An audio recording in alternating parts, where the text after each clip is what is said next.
Bienvenidos a Pridatech Privacy Podcast, el primer podcast dedicado a la protección de datos de España, en el que hablaremos con diferentes especialistas del sector para conocer sus experiencias y las mejores prácticas que implementan para cumplir con la protección de datos en las empresas.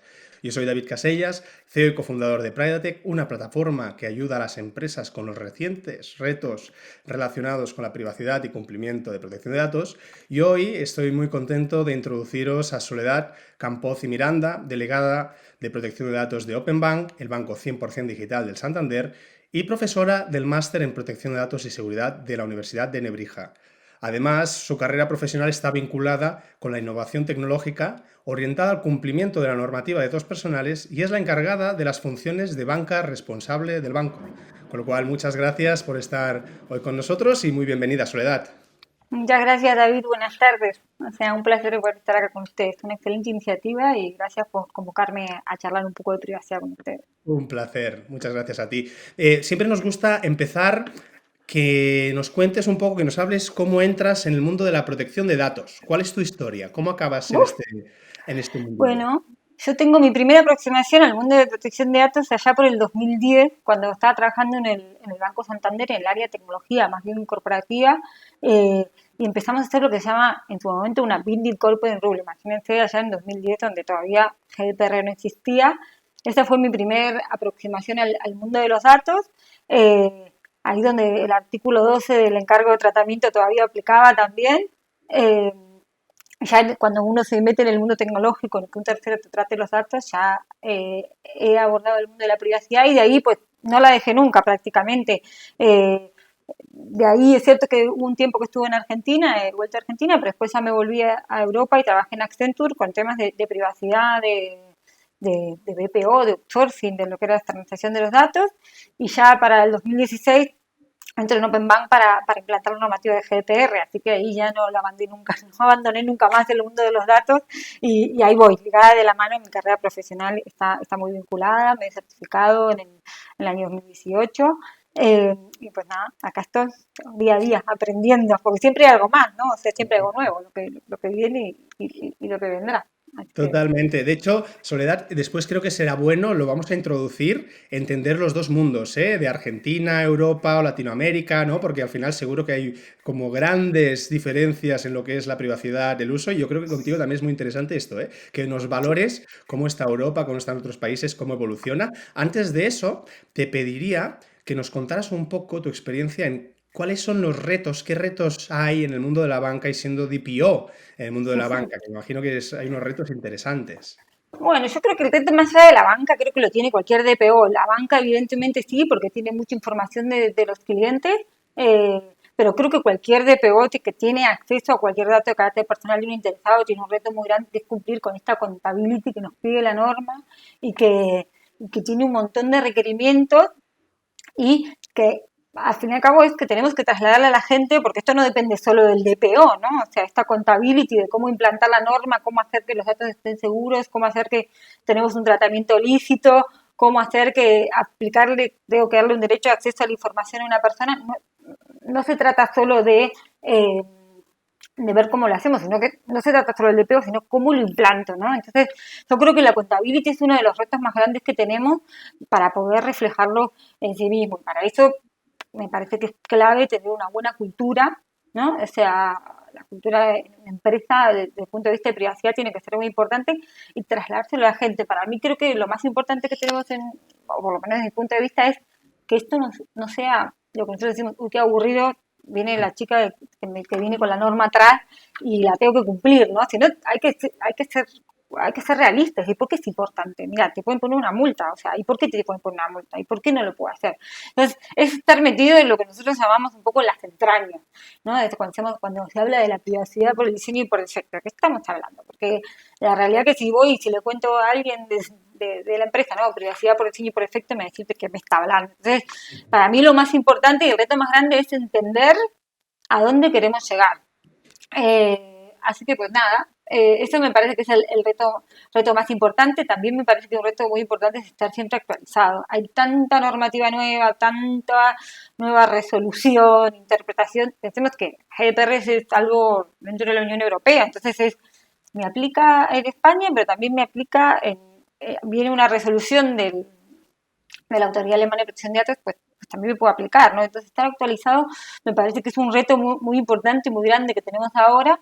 Hay muchas herramientas, por suerte, pero sí hay que estar al día, ¿no? Y algo que es cierto que es una norma de 2018 y ya ha pasado 3 años, pero hay algunas cosas que a veces las interpretamos con una ley en la mano y después el regulador no está de acuerdo. Y pues nada, estar al día me parece que es clave, ¿no?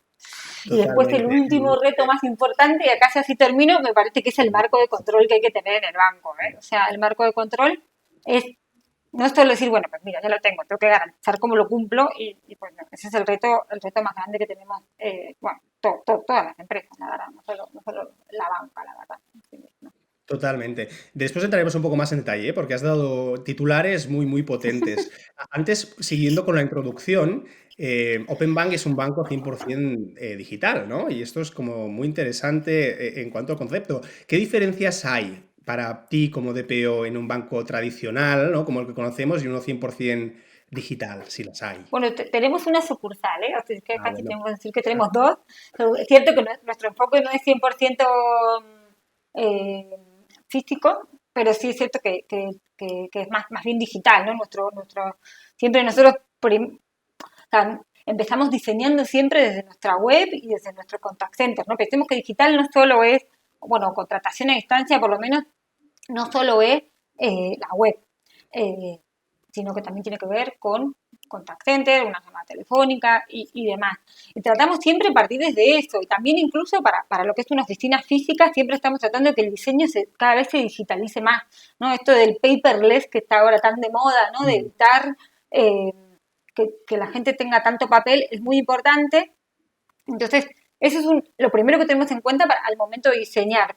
Los retos principales es cómo llegar a un cliente y cómo garantizar que ese check que te puso realmente es válido, que realmente le estoy informando, que realmente tenga un derecho de acceso que esté disponible a través de la digitalización. Yo creo que, no sé, si te vas a redes sociales, Twitter, Facebook o lo que sea, todas tienen un derecho de acceso que no tenés que ir a pedírselo a nadie, sino que las mismas propias páginas te dan la posibilidad de poder cargarte esa información. Yo creo que eso es uno de los retos súper importantes que tenemos y que es una manera de alcanzarlo. Nosotros siempre estamos tratando de ser transparentes, pero a través de esto, de tener un flujo de contratación que tenga su ver de información y que además de informarle, pues se lo enviamos por correo electrónico. Al fin y al cabo, al ser algo digital, tenemos que encontrar una manera que no sea con un papel y con una persona que tengo yo acá en el frente y me firmás con un papelito, de poder garantizar eso. La Agencia Española de Protección de Datos sacó hace poco un informe sobre una inspección que le hizo a las telecos y es muy curioso porque sin hablar exclusivamente de privacidad, te dice qué es lo que ellos consideran que es necesario para que una contratación digital sea la correcta, ¿no? O sea, eh, la firma digital, para poder ser transparente y garantizar que la persona lo leyó. Nosotros también somos una entidad regulada, no nos olvidemos, tenemos la información precontractual, la contractual, un montón de información que hay que darle al cliente. La normativa ya va hacia un proceso de digitalización, o sea, no solo para temas de privacidad, para cualquier cosa, en los cuales nos van dando las pautas de cómo lo tenemos que hacer, ¿no? Que la persona lo lea sí o sí. ¿Cómo me garantizo que lo lea? Pues bueno, transparencia, que haga un scroll down. Ese tipo de cosas son las que son importantes desde el diseño para poder garantizar los aspectos de privacidad, la verdad, principalmente, creo yo. Qué bueno. Volviendo, y me voy a entrar, te voy a hacer entrar un poco al barro, ¿eh? Porque antes me has dicho Venga. cosas muy interesantes y me voy a saltar un poco el guión. Pero antes comentabas, ¿no? Que para ti lo más importante es el control, es la transparencia, es el pragmatismo, es no ser la mala. Eso, ¿cómo lo traducimos? Porque hablamos con mucha gente, ¿no? Y cada uno, cada maestrillo tiene su librillo en cuanto a otros departamentos, otras sensibilidades. Hablabas de call centers. ¿Cómo consigues no ser la mala que no deja llamar a la gente o que pone palos a las ruedas a la gente de negocio, ¿no? Que siempre hay estas conductas internas? ¿Cómo lo haces? ¿Cuál es tu estrategia para de algún modo conseguir conciliar, pues, bueno, evidentemente las regulaciones con el negocio y con todas las sensibilidades de los departamentos? Bueno, yo creo que la verdad es que al fin y al cabo para poder lograr eso, no ser la mala, porque uno tiene que entender que uno no es el malo, ¿no? Uno está tratando de cumplir una norma. Entonces, lo importante es que sepan cuál es tu rol, ¿no? Que, o sea, uno acá está para cumplir la norma, para evitar que otros sancionen y para hacerlo de la mejor manera posible. Entonces, uno tiene que, lo importante es tratar de explicarle, ¿no? O sea, nosotros siempre vamos con una explicación que sea racional para que la gente lo entienda, que no sea por un porqué, pues no, porque mira, porque tengo ganas, no, no es que tengo ganas. A veces viene de la mano de una sanción, que nos lo explica muy bien, es una realidad, a veces viene de la mano de una concienciación, de formación. Nosotros cuando hace muchos años empezamos con el tema, por ejemplo, de comunicaciones comerciales, teníamos que ver cuál iba en cada cajita, cuál iba en la cajita del consentimiento, cuál era el interés legítimo y más. Lo que hicimos fue sentarnos entre todos, llegar a un acuerdo y que ellos lo puedan entender, porque lo importante es que si el negocio lo entiende y entiende la razón de por qué vos estás haciendo esto, es la manera para decirte, pues mira, tienes razón. Y no que le estás poniendo una traba. Esa es un poco la realidad. Vos estás acá para, nosotros somos parte, yo trabajo para una empresa, yo tengo que hacer que esto sea bien, ¿no? Entonces, que esto salga bien. Entonces, somos parte de esto. Tenemos controles. Esto de la privacidad por el diseño, es cierto que nosotros al final como somos una empresa súper grande, somos un banco digital donde tenemos una organización que está bastante bien estructurada y el nuevo método Agile, como decimos nosotros, que todo el mundo habla, que es muy famoso, al fin y al cabo funciona muy bien en este tipo de entidades porque todos sabemos que solo nos va a dar una mano con los datos y vamos a hacer que puedo hacer esto, sí, pero por ejemplo, tenés que ser transparente y se lo tenés que explicar. Eso es una manera de poder ir ayudando a la gente. Yo creo que lo logramos de una manera siendo cercanos, ¿no? De poder explicarle y trasladarle lo que es esto, y a veces incluso poniéndoles controles, ¿no? O sea, ellos mismos se hacen euro de sus controles y dicen, mira, estoy cumpliendo con esto. Y eso es una garantía que a nosotros nos deja muy tranquilos siempre al momento de hablar de protección de datos, nada más. Hablabas también, Soledad, de la formación. Me imagino que esto también es una parte fundamental y no sé cómo lo estructuráis, ¿eh? Pero que la gente conozca y tenga esta sensibilidad debe ser parte importante. Sí, nosotros tenemos diferentes formas de dar formación. Sí que tratamos, lo que te decía, que la formación no sea el típico newsletter y que sea algo aburrido. Tratamos de ser cercanos. Mira, voy a dar un ejemplo que a mí me gusta dar siempre. Cuando teníamos que revisar el inventario de tratamientos. Al fin y al cabo, el inventario de tratamientos es un documento que tenemos donde ponemos todos los tratamientos que tenemos en el banco. Y en vez de hacer algo que sea, decir, hola, tenemos que hacer el inventario de tratamientos, tratamos de hacer algo divertido para que la gente se enganche. Entonces lo vimos como si fuera, no sé, el momento más divertido del año, que teníamos que trabajar con ellos, que necesitábamos que nos ayuden con algo. Hicimos una comunicación que fue muy atractiva y eso hizo que la gente, por iniciativa propia, tenga ganas de ver qué era esto que hay detrás. Después es el inventario de tratamiento toda la vida, pero al principio tratar de ser cercanos y mandar mensajes que no sea el típico del artículo 4 o el artículo 5 dice esto, es lo que hace que la gente lo vea como mucho más interesante. Hace un par de meses, por ejemplo, teníamos que hacer contestación y se nos ocurrió hacer un noticiero de 5 minutos de protección de datos. Claro, al fin y al cabo éramos gente que trabajaba en el banco, que hacía un noticiero, era algo súper cercano y te aseguras que todo el mundo lo vea. Esa es una manera de llegar a la gente. Ser cercano, para mí, está claro. Claro, me gusta mucho, que lo sepas, este punto de simplificar lo difícil, ¿no? Y también trasladarlo en un idioma que cualquier persona lo pueda entender. De algún modo, lo que te aseguras es, como tú dices, que llegue a todo el mundo, ¿no? Y que no lo... A veces la sensación que tenemos es que está como muy distanciado, ¿no? La regulación de la realidad de negocio, ¿no? Con lo cual, ejemplos prácticos, formaciones, creo que es muy buena iniciativa y cada vez estoy seguro que irá todo más ahí, ¿no? A ejemplos prácticos, día a día, el por qué sí, el por qué no. Una pregunta que te voy a lanzar también aquí es, ¿cómo ves tú de concienciada a las empresas, sobre todo? La protección de datos es básico porque no te sancionen, es un tema de compromiso social, es un tema reputacional, es una obligación con nuestros clientes. ¿Cómo lo percibes tú?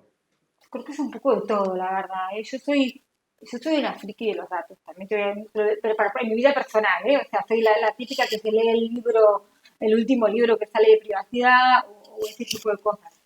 Yo creo que la concienciación va creciendo muchísimo. Si vos te fijas incluso en las memorias de la agencia, ¿no? Hace un par de años tenían una declaración bajito y ahora viene cada vez más. Nosotros, o sea, incluso si te fijas en países, ¿no? O sea, no es lo mismo España que Alemania, ¿no? La concienciación cada vez va más de la gente, ¿sí? Eso por una parte. Eh, Después, evidentemente, tenemos que cumplir con una norma, eso es algo que es inevitable.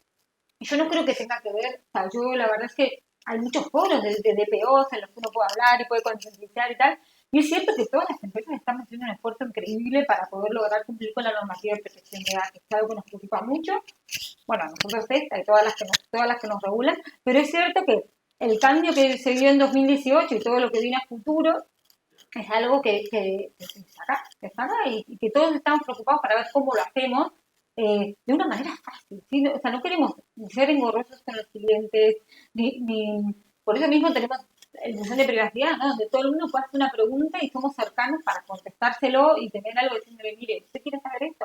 Hay mucha gente que igual lo entiende, nosotros nos ha pasado gente que nos dice, quiero hacer derecho de acceso, de portabilidad, de cancelación, de supresión, de limitación de los datos. Entonces, lo tenés que explicar, ¿no? Porque hay mucha gente, yo he leído un artículo hace mucho tiempo que decía, yo estoy preocupado porque me dijeron que tengo que estar, ¿sí? Entonces, esas cosas son las que tenemos que ver. O sea, ¿por qué está preocupado? Vamos a explicarle por qué tiene que estar preocupado y por qué no, ¿no? Eso es lo que me parece importante, que la gente está aprendiendo y hay cada vez más concienciación en materia de privacidad, pero todavía falta entender el por qué. Hay cosas que son complejas incluso para los que sabemos de privacidad. Imagínate para un ciudadano que no lo tiene tan cercano. Dicho esto, creo que la Agencia Española de Protección de Datos está haciendo cosas que tratan de acercarse mucho a los ciudadanos, ¿no? O sea, no sé, explicarte cómo configurar Facebook, algo que antes se les ocurría a la gente y ahora pues lo tenés ahí. La concienciación está ahí, es parte de lo que tenemos que ir aprendiendo, no sé, para el que es un friki de los datos como yo, o para todos los DPOs, evidentemente sabemos un montón de cosas. Y después está un poco en la cultura ciudadana. Lo que pasó con WhatsApp hace poco, ¿no? Que hubo una especie de migración, que todo el mundo se fue a Telegram, y le preguntas a mi o a Signal o a otro, y dices, ¿por qué te fuiste? Y dice, no, me di una nota en un titular. Entonces, yo creo que de a poco tiene que haber una concesión. También voy a decir una cosa, creo que la gente le da mucha pereza leer las políticas de privacidad que suelen ser muy largas y tenemos esto de tenemos que explicarte lo que hacemos, pero tenemos que hacerlo de una manera concisa, ¿no? O sea, es parte de Totalmente. los retos que tenemos desde el punto de vista de privacidad. Totalmente. De hecho, te acordarás seguro, Soledad, de Clubhouse, que también pasó un poco lo mismo, ¿eh? Que nadie se leía las políticas de privacidad y bueno, eran para leérselas, ¿no? Con lo cual, bueno, yo creo que tú hablabas de un concepto que es cultura, que es la cultura pues tanto del ciudadano como de las empresas, que es muy interesante, ¿no? Volviendo un poco más al tema de la banca, que creo que es muy interesante hoy aprovechar todo este conocimiento, ¿cómo se consigue esta transparencia, estos procesos, con tanto dato sensible, con tantos datos que cómo gestionáis, ¿no? Bueno, la transparencia para el cliente es tratar de explicar qué hacemos con los datos. La verdad es que la banca hace muchos tratamientos de protección de datos, muchos que son obligaciones por ley, ¿no? Que imagínate, tengo blanqueo capital, tenemos una obligación regulatoria que tenemos que cumplir, y viene un regulador y me pide información, se la tengo que dar. No puedo hacerlo, ¿no? Entonces, yo creo que la transparencia está un poco en tratar de explicar a la gente qué es lo que hacemos con sus datos y cómo, ¿no? Nosotros estamos regulados por muchas cosas, la normativa de banca responsable, hay información que tenemos que pedirle al interesado. Eh, para el blanqueo de capitales tenemos que renovar su información, tenemos que tenerlo identificado fehacientemente, ¿no? O sea, yo tengo que saber que la persona que me está solicitando una apertura de cuenta es Sole y no Juan. Entonces tengo que tener cierta información y tengo que validarla. Tenemos unas políticas de privacidad que generalmente me explican y tratan de dar transparencia, y es cierto que estamos haciendo un esfuerzo muy grande para que la gente lo entienda. Eh, es muy difícil y yo creo que la manera clave, más allá de tener nuestra política de privacidad, es que cada momento que vayamos a tratar los datos tratemos de explicárselo, y creo que también la transparencia está en que si alguien tiene una duda que pregunte. Nosotros estamos siempre disponibles para poder explicarle qué es lo que estamos diciendo en esta política de privacidad.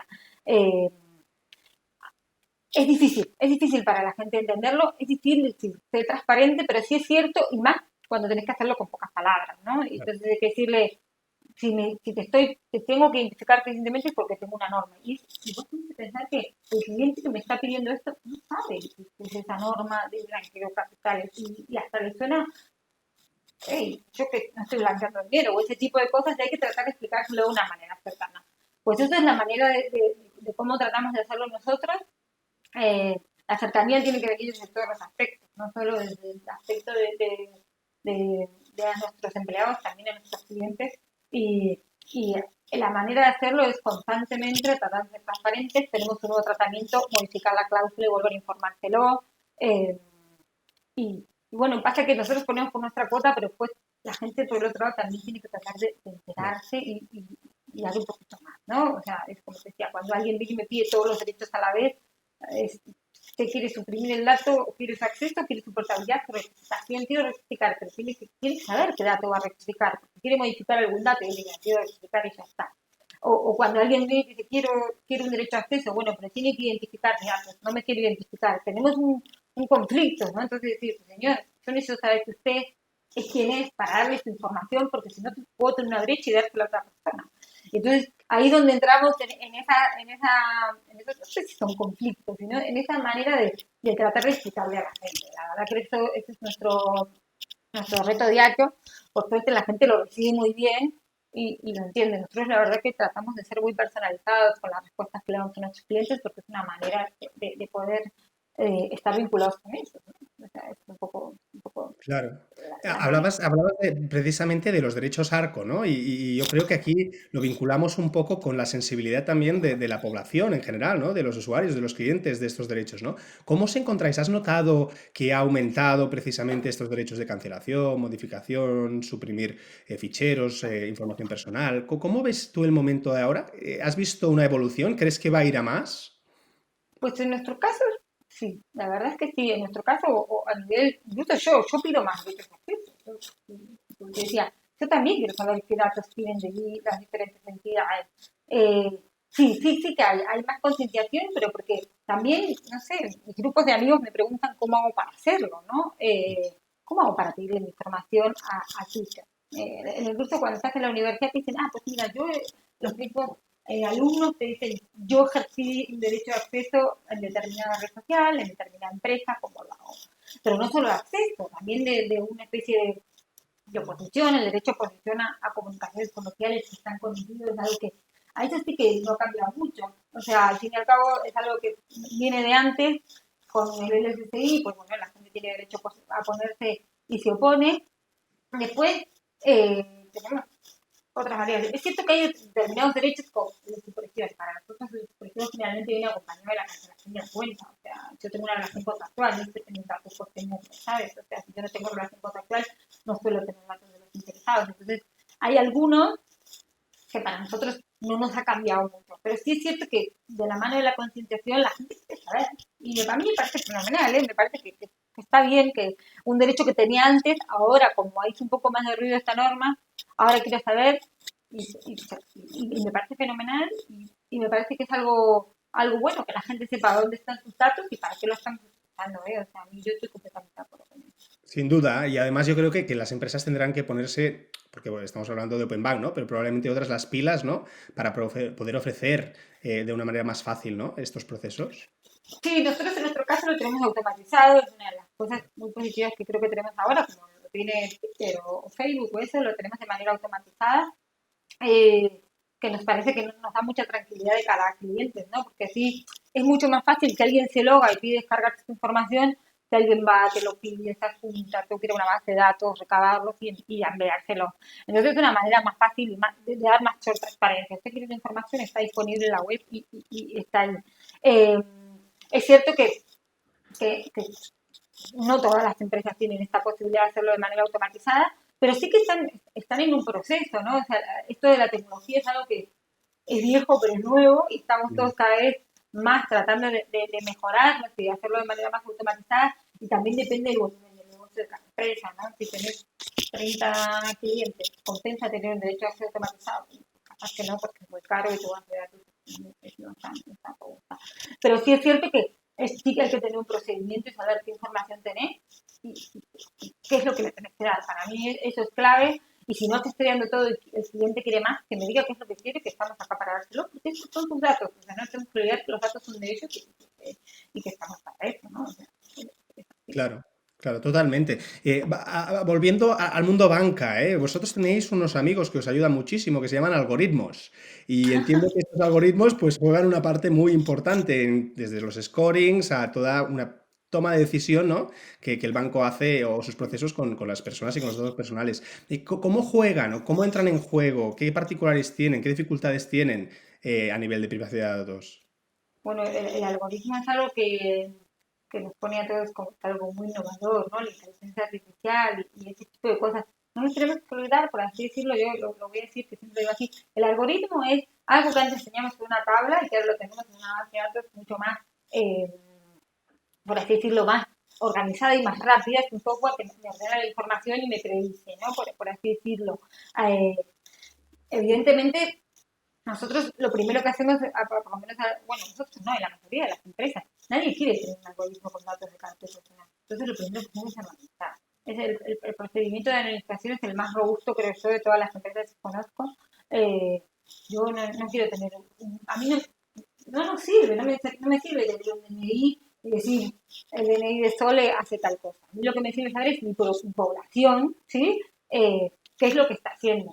Y para que tengamos una foto es un algoritmo, es algo estadístico, ¿no? Dice, pues mira, al fin y al cabo, la estadística es que, ¿cómo les puedo decir? Que la persona que ahorra mucho, pues no me va a generar una deuda, evidentemente. O la persona que tiene muchos ingresos, pues probablemente si me pide un préstamo me lo va a pagar, ¿no? Es que al fin y al cabo es algo que antes ibas al banco y el señor lo miraba, porque tenía unos baremos, se ponen este algoritmo y se toman decisiones. La banca, no nos tenemos que olvidar que tenemos, como estamos regulados, tenemos una normativa de la EVA, ¿no? De la Autoridad Bancaria Europea en materia de préstamos responsables, ¿no? Entonces, si alguien me pide un préstamo, yo tengo que tener unos criterios, no es que al fin y al cabo, pues nada, presumo. Lo que hace esto, un algoritmo, es me ayuda a poder organizar toda esta información, básicamente. Y esto va de la mano de la contabilidad del banco, ¿no? Esto de tener auditorías de los algoritmos, de tener una supervisión de lo que estoy haciendo, de tener un buen governance, ¿no? Esto es algo que todas las empresas estamos trabajando. La Agencia Española de Protección de Datos, creo que fue el año pasado, que sacó una guía con los requisitos a tener en cuenta para inteligencia artificial, porque esto que yo te decía, ¿no? De que anonimizo el dato y creo el modelo, lo desarrollo, lo entreno y después que lo entreno lo empiezo a explotar. Es decir, no es que, bueno, pues de un día para otro ya tengo una decisión. No. Al fin y al cabo hay diferentes etapas antes de llegar a ejecutar este algoritmo que hay que tener en cuenta y después todo esto siempre está auditado, ¿no? Se hace un seguimiento. De la misma manera cuando, como si antes, como digo yo, si vas al banco de forma presencial, decimos, pues mire, pues Sole hace 10 años que tiene trabajo y gana mucha pasta, por así decirlo, pues mire, le puedo dar un préstamo, ¿no? Entonces, de repente Sole se quedó sin trabajo y está gastando más de lo que suele gastar, pues mira, lo veo en el movimiento, lo veo en el histórico, es lo mismo, solo que el algoritmo lo que hace es me hace la vida más fácil, por así decirlo.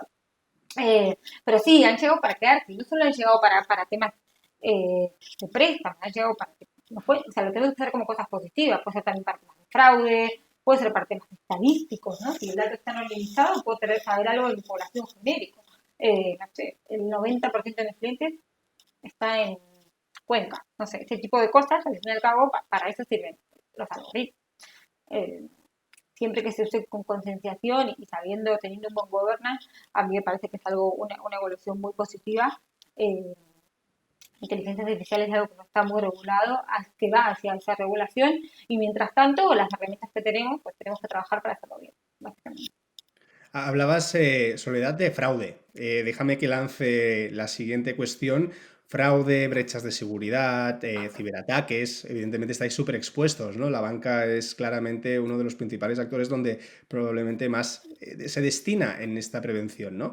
Tú a nivel de privacidad de datos y un poco tus influencias también o tus responsabilidades, ¿cómo te has enfrentado? ¿Recuerdas algo donde realmente lo pasaras mal, algún challenge claro o algún tip que puedas dar a nivel de prevención, ¿no? En estos sentidos. Bueno, yo creo que es muy importante, si te vas a la página de INCIBE, que es el Instituto Nacional de Ciberseguridad, ellos te van contando los diferentes fraudes que existen en la banca o cualquier otra empresa. No tenemos que pensar que el fraude es a la banca. El fraude es generalmente los ataques ni siquiera van contra los sistemas de la banca, sino que es la famosa brecha que hubo ahora en Facebook o en LinkedIn, ¿no? Obtienen tu correo electrónico, ¿qué hacen? Copian la información de como si fuera incluso Facebook o lo que sea, y le ponen a una persona un hipervínculo en un mail. Y la persona, sin darse cuenta, cae. El ejemplo claro del CEO de Amazon, Jeff Bezos, hace un par de años, al mismo, con un hipervínculo, le, le hackearon su teléfono, hasta cualquiera está expuesto. O sea, el famoso, la político de decir, no pinche aquí, el phishing, ¿no? Esa parte de la conciliación de que hay que hacer para los clientes, porque generalmente el problema está en el cliente. Hay maneras de poder hacer fraude. A cualquier persona a la que te ocurre darle tu banco, tu DNI o tu teléfono, lo que sea, y no sepas dónde está el origen, tenés un problema. El INCIDE hace un montón de concienciación un poco de esto, ¿no? Que dice, no le das el dato a nadie. La misma que se hace de cualquier entidad, no solo financiera, insisto, son todas las entidades que están preocupadas por esto de no pinches, no les des tus datos a nadie, no des tus claves, de tus contraseñas. Yo creo que hoy en día, más allá de un problema que puede tener la banca de que alguien se le logue, imagínense a alguien que le acceda a su correo electrónico, que tiene un montón de información. La campaña típico, no, es que Microsoft está haciendo no sé qué. Yo creo que el problema está por ahí, ¿no? La gente todavía no es, yo tengo me ha pasado de casos de familiares, de, uy, mira, me gané este premio, no te ganaste nada, te están engañando, pero bueno, es cierto que la gente todavía no llega a esa a veces concienciación o siempre piensa en, ¿qué es mi banco? ¿Cómo no se lo voy a dar? ¿Qué es mi banco? Y en realidad hay algo detrás, por eso siempre ante la duda hay que ponerse en contacto con esa entidad. La gente que recibe estos ataques yo creo que cada vez está más profesionalizada, ¿no? Y sabe cómo lo tiene que hacer y demás. Eh, pero insisto, no es una preocupación solo de la banca. Yo creo que es una preocupación genérica, ¿no? Que nos roben y además, pensá esto, si vos fuiste el que le diste el dato a este tercero al que engañaste, dentro de nosotros poco podemos hacer, más que si vos me avisás bloquearlo, ¿no? O sea, esto sí que lo puedo hacer, pero yo, al fin y al cabo, puedo tener cierta monitorización o ver determinadas cosas, pero en realidad yo creo que muchos de los problemas están en las personas que son las que a veces caen en estas trampas, lamentablemente. Bueno, y poco a poco sí es cierto que hay que tratar de cambiar. Por ejemplo, nosotros ahora dentro de poco vamos a hacer lo que nosotros llamamos un Instagram Live, ¿no? Tratando de explicar a clientes y no clientes de que quiera acceder este tipo de problemas que puede haber, ¿no? A nivel genérico, porque como te digo, es darle tus datos de tu correo electrónico, que tenés muy capaz, mucho más información que la financiera, porque al fin y al cabo nosotros tenemos muchos factores de autenticación, ¿no? Entonces, imagínate que alguien se loga. Después, para poder hacer una compraventa, tienes que tener tu SMS o el doble factor de verificación u otro tipo de cosas. Entonces, pues nada, acompañado de muchos factores. eh, Cada vez tenemos más medidas por un lado y después tenemos también, hay medidas por el otro, de que ellos se perfeccionan más y nosotros como acompañamiento, las empresas tenemos que estar cada vez más al día y perfeccionamos también, la verdad.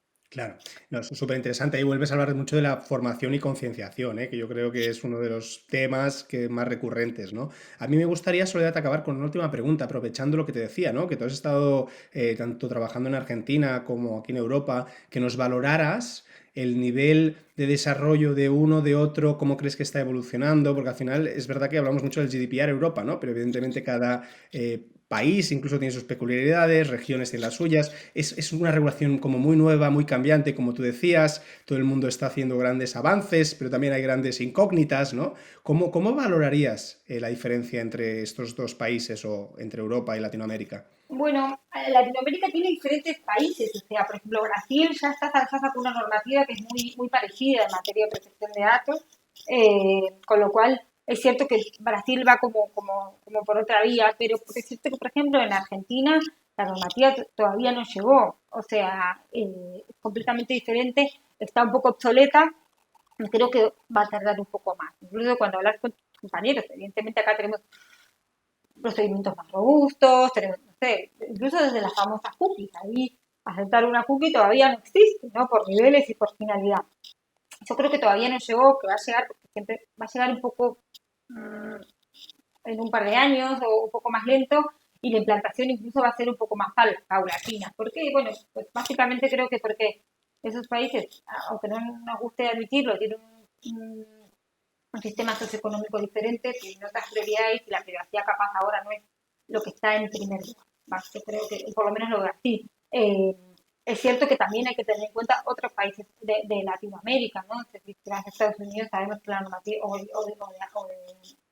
de América entera, ¿no? Estados Unidos tiene una normativa que es completamente diferente, pero por ejemplo California sí que tiene una normativa que es un poco más estricta y más parecida a la nuestra.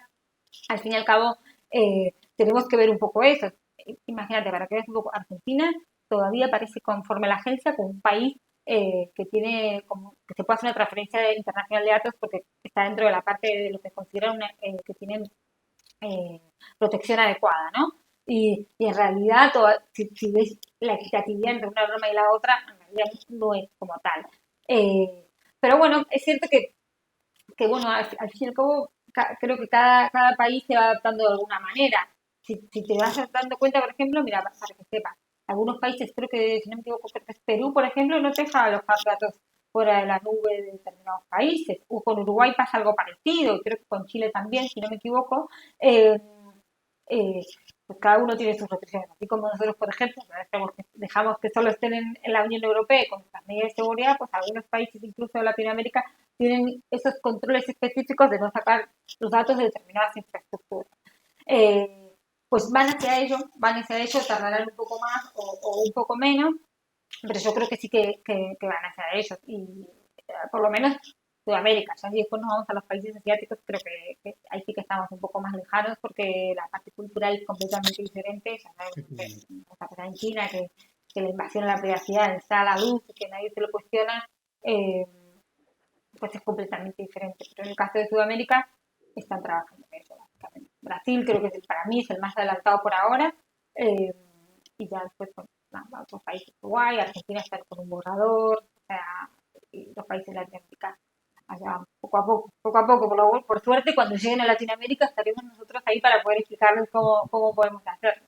Qué bien, vamos a estar atentos, ¿eh? Por supuesto. De hecho, nosotros estamos hablando, empezando a hablar muchísimo con empresas de Brasil, porque es lo que comentabas, Brasil, incluso México, con toda, bueno, las referencias que tienen con Estados Unidos, etcétera, ¿no? Con lo cual yo creo que es un momento muy divertido e interesante de estar atentos, ¿no?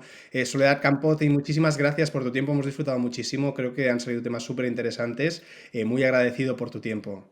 Bueno, muchísimas gracias a ustedes, chicos. Ha sido un placer y pues nada, me muero de ganas por escuchar los podcasts de los demás participantes que parecen muy interesantes. Así que pues nada, ahí estaré escuchándolos. Muchísimas gracias por la iniciativa, chicos. Muchas gracias y buenas tardes. Hasta luego.